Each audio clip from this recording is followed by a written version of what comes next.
Kebusukan dan kebobrokan dari Bung Hotman Paris Hutapea akhirnya terungkap juga. Kali ini, Kang Deddy Mulyadi dijadikan sebagai saksi dalam persidangannya Sakatatal. Tetapi yang merasa lucu dan yang merasa konyol, kenapa seorang Bung Hotman Paris Hutapea tidak menyukai kehadiran dari Kang Deddy Mulyadi yang memberikan kesaksian dalam persidangan Sakatatal ini. Selama ini kita ketahui bahwa perjuangan dari Kang Deddy Mulyadi untuk mengungkap kasus pembunuhan Vina dan Eki ini sangat luar biasa bila dibandingkan dengan Hotman Paris Hutapea. Dan yang merasa lucunya, Hotman Paris Hutapea bertindak sebagai lawyer dari Ibtu Rudiana. Lalu dia menghajar Kang Deddy Mulyadi. Dari sinilah kita rakyat Indonesia jadinya tahu siapa sesungguhnya Bung Hotman Paris Hutapea ini, yang katanya adalah lawyer kondang, yang katanya adalah lawyer berkualitas, yang katanya adalah lawyer yang mau membela rakyat kecil. Tetapi ternyata itu semua hanyalah omong kosong semata. Mari kita saksikan bersama-sama cuplikan video berikut ini. Waktu saya mewawancarai Aep meyakinkan pada saya bahwa dia melihat terpidana mengejar Eki dan Vina menggunakan motor sebanyak 8 orang sebelumnya melakukan pelemparan. Dan dia melihat itu ketika dia sedang membeli rokok pada malam hari. Nah, kemudian saya jelaskan. Dari penjelasan Aep itulah saya penasaran. Karena Aep menyatakan bahwa dia membeli rokok pada malam hari, melihat anak-anak itu melakukan pengajaran. Walaupun dari pengejaran 8 orang itu bertentangan ketika Peggy Setiawan ditangkap. Karena apa? Tidak jadi 8, jadi 9. Kalau ditambah 2 DPO yang kemudian dihilangkan oleh Polda Metro, mungkin jadi 11. Polda Jabar jadi 11. Sebenarnya agak bertentangan. Kemudian saya datanglah ke SMP 11 pagi harinya. Kemudian saya mencoba berjalan. Pertama yang saya temui adalah warung nasi di depan seti mobil tempat Aep dan Dede bekerja. Kemudian dia mengatakan bahwa kami tidak menjual rokok. Dan jam 4 sore warung kami tutup. Kemudian saya mencoba lagi mencari penjual rokok. Ternyata penjual rokok yang tersisa yang buka malam hari di tahun 2016 itu ada satu penjual namanya Warung Madura. Jarak dari Warung Madura ke tempat yang tuduhan anak-anak kumpul itu kurang lebih waktu itu 120 meter. Nah, setelah itu sudah beberapa lama, lebih dari 1 bulan, pemilik Warung Maduranya bertemu dengan saya dan saya tanya, apakah Aep dan Dede pernah beli rokok? Waktu itu Aep aja saya tanya. Dia katakan memang ada, tetapi peristiwa pelemparan dan peristiwa pengejaran tidak pernah ada menurut yang punya Warung Madura, baik suaminya maupun istrinya. Apalagi jarak yang Warung Madura yang waktu itu ditunjukkan oleh Aep itu lebih jauh dibanding yang sekarang. Jaraknya hampir 150 meter. Apakah dari Warung Madura itu ke tempat 8 orang yang mengejar motor Eki untuk panggil Vina itu dapat terlihat? Tidak akan kalau malam hari. Siang pun jauh. Jadi tidak akan terlihat? Tidak akan terlihat. 120 meter, apalagi sekarang 150 meter, bukan 120. Jauh jaraknya. Kakaknya Vina menyampaikan dalam channel wawancara saya, begini cerita kakaknya Vina di channel saya, bahwa dia mendengar kabar adanya kecelakaan yang dialami oleh Vina dan Eki. Kemudian beberapa hari setelah itu dia bertanya ke Pak Rudiana, menanyakan HP Vina gitu. Nah, kemudian juga pada waktu itu dia mendengar ada yang kesurupan, namanya Linda. Yang kesurupan itu kemudian menurut di channel saya, mudah-mudahan tinggal dilihat, menurut kakaknya Vina itu direkam. Rekamannya diberikan pada Parudiana. Nah, dari rekaman itu di kesurupan itu menunjukkan bahwa Vina itu meninggal bukan karena kecelakaan, tapi karena dibunuh. Kan gitu, dan menyebut nama orang, menyebutnya Egi di rekaman YouTube saya itu sambil menunjuk-nunjuk seperti ini. Itu. Jadi hanya dari rekaman yang itu diberikan oleh Parudiana gitu? Ya, menurut kakaknya Vina rekamannya diberikan ke Parudiana. Tinggal dicek di channel YouTube saya. Baik, makasih. Saudara saksi beragama Islam? Islam. Alhamdulillah. Sepengetahuan saudara saksi percaya nggak dengan kesurupan? Saya tidak percaya. Karena apakah dengan kesurupan saudari Vina ini mengarahkan saudari percaya dengan apakah latar belakang itu sehingga saudara ikut juga menjadi bagian penuntun arah kesurupan tersebut? Dari sisi sains yang saya miliki dan keyakinan yang saya miliki, saya tidak percaya adanya kesurupan. Kesurupan hanya dialami oleh orang-orang yang mengalami lemah dalam mental. Artinya kesurupan dalam Vina yang dalam Dinda itu saudara kesampingkan ya? Tidak percaya terhadap kesurupan. Baik. Kan karena nanti ruhnya nggak bisa dihadirkan di pengadilan. Assalamualaikum warahmatullahi wabarakatuh. Salam Om Swastiastu, Namo Buddhaya, salam kebajikan dan salam sejahtera untuk kita semua. Barusan kita mendengarkan kesaksian yang disampaikan oleh Kang Deddy Mulyadi dalam persidangannya Saka Tatal ini. Saya secara pribadi merasa risih ketika seorang Hotman Paris Hutapea dalam cuplikan video yang akan saya sajikan ini memberikan sebuah komentar yang menurut saya tidak menunjukkan kewibawaannya dan reputasinya atau integritasnya sebagai seorang lawyer yang profesional. Dan dari perkataan Bung Hotman Paris ini, saya jadinya tahu, ternyata Bung Hotman Paris itu bagaikan pisau bermata dua. Omongannya dari seorang Hotman Paris Hutapea sama sekali tidak bisa dipercaya. Dulu dia berjuang, dia mengatakan bahwa saya akan berjuang habis-habisan untuk membela keluarga almarhum Vina. Tetapi semakin kesini semakin kendur. Dan yang paling lucunya lagi, tiba-tiba menjadi lawyer dari Ibtu Rudiana. Luar biasa. Padahal rakyat Indonesia dari Sabang sampai Merauke, dari Pulau Mianga sampai Pulau Rote sudah mengetahui siapa sosok Ibtu Rudiana itu yang sesungguhnya. Tetapi ya begitulah, bahwa ternyata masih ada lawyer-lawyer yang tidak mengedepankan asas kebenaran dan asas keadilan. Ketika saya mencoba untuk membandingkan antara perjuangan dari seorang Kang Deddy Mulyadi ini jauh lebih mulia. Karena demi kemanusiaan, bila dibandingkan dengan Hotman Paris Hutapea. Saya jadinya teringat dengan ucapan dari Bung Rocky Gerung yang mengatakan bahwa cincinmu itu jauh lebih berkilau daripada otakmu.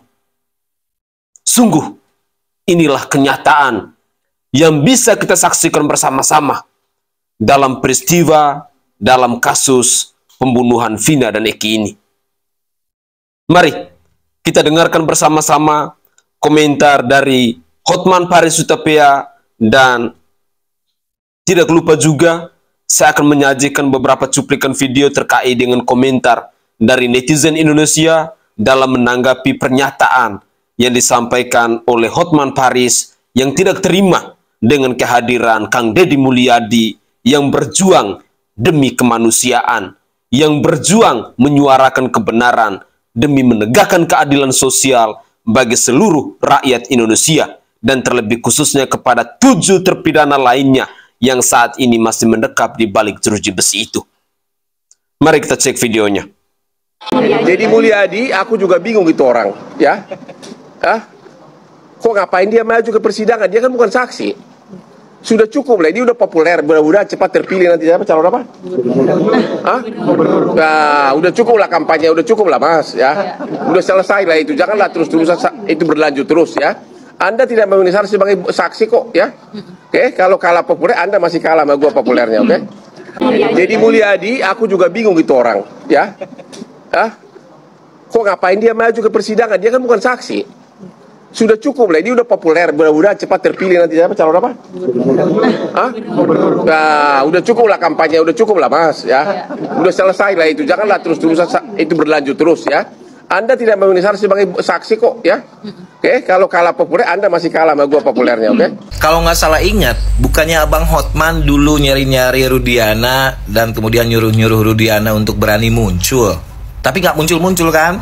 Nah sekarang setelah munculnya Dede di podcastnya Kang Deddy Mulyadi, justru Rudiana sekarang jadi berani muncul. Pertama melalui somasi, terus berikutnya muncul di media, dan sekarang muncul sama Abang.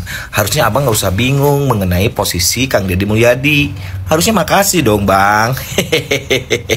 Nah setahu saya nih Bang, Kang Deddy Mulyadi itu kan diminta oleh tim kuasa hukumnya Saka Tatal untuk menjadi saksi di pengadilan. Diminta melalui surat. Nah, Kang Deddy hanya memenuhi permintaan itu, bukan atas keinginannya sendiri menjadi saksi di pengadilan. Begitu loh. Nah, mengenai kualifikasi Kang Deddy Mulyadi sebagai saksi, biarlah itu menjadi ranahnya pertimbangan hakim. Kan Abang juga ngajarin waktu menjadi dosen saya di pendidikan profesi. Iya nggak Bang? Kang Deddy Mulyadi, Bapak dapat salam dari Pak Hotman Paris. Yang ditolak? Yang ditolak siapa? KM apa? Deddy Mulyadi, aku juga bingung itu orang, ya. Kok ngapain dia maju ke persidangan? Dia kan bukan saksi. Sudah cukup lah, dia udah populer, mudah-mudahan cepat terpilih nanti apa calon apa? Nah, udah cukup lah kampanye, udah cukup lah Mas, ya. Udah selesai lah itu, janganlah terus-terusan itu berlanjut terus ya. Anda tidak memenuhi syarat sebagai saksi kok, ya. Oke, kalau kalah populer, Anda masih kalah sama gua populernya, oke? Wah, sepertinya akan ada babak baru nih antara Pak Hotman Paris versus Kang Deddy Mulyadi. Deddy Mulyadi, aku juga bingung itu orang, ya. Kok ngapain dia maju ke persidangan? Dia kan bukan saksi. Sudah cukup lah, dia udah populer, mudah-mudahan cepat terpilih nanti apa calon apa? Nah, udah cukup lah kampanye, udah cukup lah Mas, ya. Udah selesai lah itu, janganlah terus-terusan itu berlanjut terus ya. Anda tidak memenuhi syarat sebagai saksi kok, ya. Oke, kalau kalah populer, Anda masih kalah sama gua populernya, oke? Mbah Hotman Paris jadi kuasa hukumnya Pak Rudiana, lalu menyalahkan Kang Deddy Mulyadi menjadi saksi Saka Tatal. Wahai Bang Hotman, kami respect sama Anda. Tapi Kang Deddy Mulyadi kemanusiaan yang dia bela. Walaupun ada keinginan pilkada segala macam, nggak jadi masalah. Tapi ini meminta keadilan. Kalau emang tujuan narapidana itu menjadi pembunuhan Vina maupun Eki, buktiin. Dan udah ada jelas saksi ini saksi itu ngomong. Lalu jelas dari pihak Dede mengeluarkan testament bahwa itu saksi diarahkan, itu semuanya saksi bohong. Dan beberapa waktu yang lalu Anda pernah punya testament, oh seperti itu Pak Rudiana. Lalu tiba-tiba Anda membela Rudiana. Nggak masuk akal buat kami. Bang Hotman, kami respect sama Anda. Tapi ketika Anda bela seperti ini, turun kepintaran Anda. Mana Anda pernah ngomong untuk membela keadilan, membela yang salah, tapi Anda malah seperti ini. Bang Hotman, salam kami. Oke guys, itu adalah komentar singkat dari netizen terhadap pernyataan dari Bung Hotman Paris Hutapea. Poin pertama yang mau saya tanggapi bahwa dari pernyataannya Hotman Paris Hutapea ini, dia sedang menunjukkan kebodohannya kepada kita rakyat Indonesia. Karena logika akal sehat kita pasti akan menyatakan begini. Apakah kehadiran Kang Deddy Mulyadi itu dia datang dengan sendirinya? Tanpa ada sebuah undangan, tanpa ada sebuah surat untuk memberikan kesaksian? Saya sangat yakin tidak. Pasti ada surat. Entah itu diminta dari pihak manapun untuk menjadi seorang saksi. Itu kalau orang yang masih berpikir dengan menggunakan logika akal sehat sebelum mulut ini berbicara seenak jidat dan semanis udel. Sekali lagi, kehadiran Kang Deddy Mulyadi itu bukan atas kemauannya sendiri, tetapi untuk memenuhi surat panggilan untuk menjadi seorang saksi dalam persidangan dari Saka Tatal ini.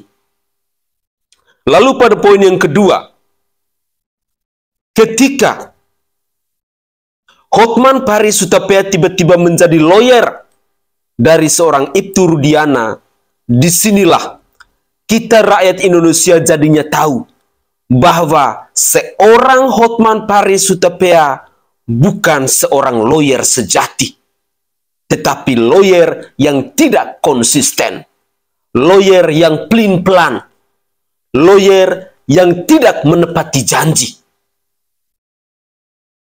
Dulu saat Rudiana belum muncul di media, Hotman Paris Hutapea dengan gagahnya dia mengatakan bahwa saya tidak akan berurusan dengan Ibtu Rudiana.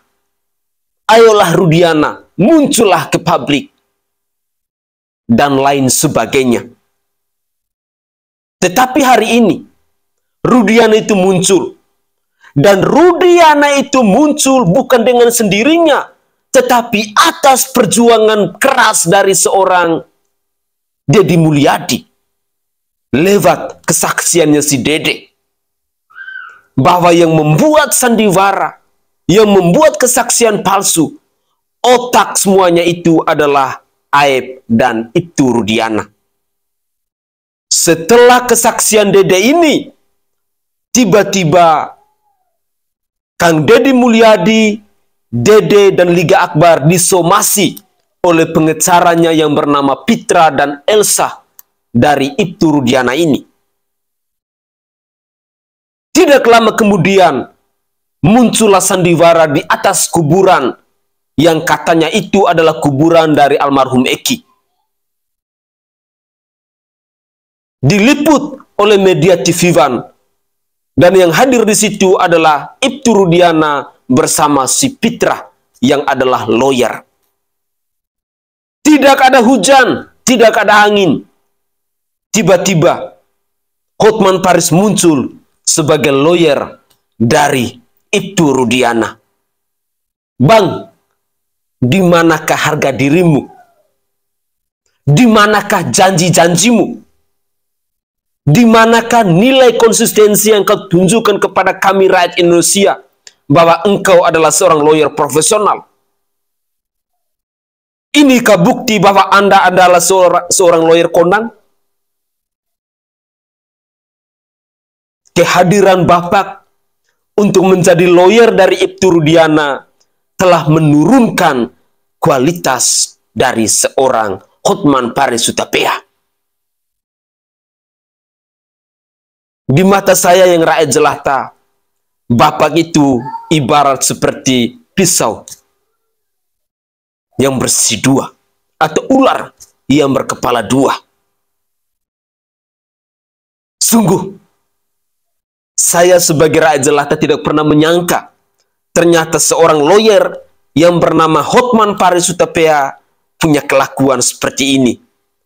Kemarin bicara A, hari ini bicara B, lusanya yang dilakukan adalah C, atau bahasa Jawanya isodele sore tempe. Tidak apa-apa, tapi saya sebagai rakyat jelata, saya tetap punya keyakinan bahwa yang namanya kebenaran di suatu hari nanti dia akan menemukan jalannya sendiri. Sekali lagi, perjuangan Kang Deddy Mulyadi adalah perjuangan demi kemanusiaan, bukan soal jabatan, bukan soal tahta, bukan soal kekuasaan dan lain sebagainya. Tetapi yang beliau lakukan saat ini adalah demi kemanusiaan. Untuk menyuarakan yang namanya kebenaran, untuk menegakkan yang namanya keadilan, khususnya kepada 7 terpidana lainnya yang saat ini masih mendekap di balik jeruji besi itu. Semoga saja Bapak bisa menjadi orang yang berkah ketika Bapak membela Ibtu Rudiana. Tetapi Bapak harus camkan baik-baik bahwa yang namanya kebenaran dia pasti akan menemukan jalannya sendiri. Camkan itu. Saya Sainai dari Provinsi Nusa Tenggara Timur. Saatnya kita yang rakyat jelata harus berani untuk bersuara. Salam hormat, salam NKRI, dan salam Pancasila untuk kita semua.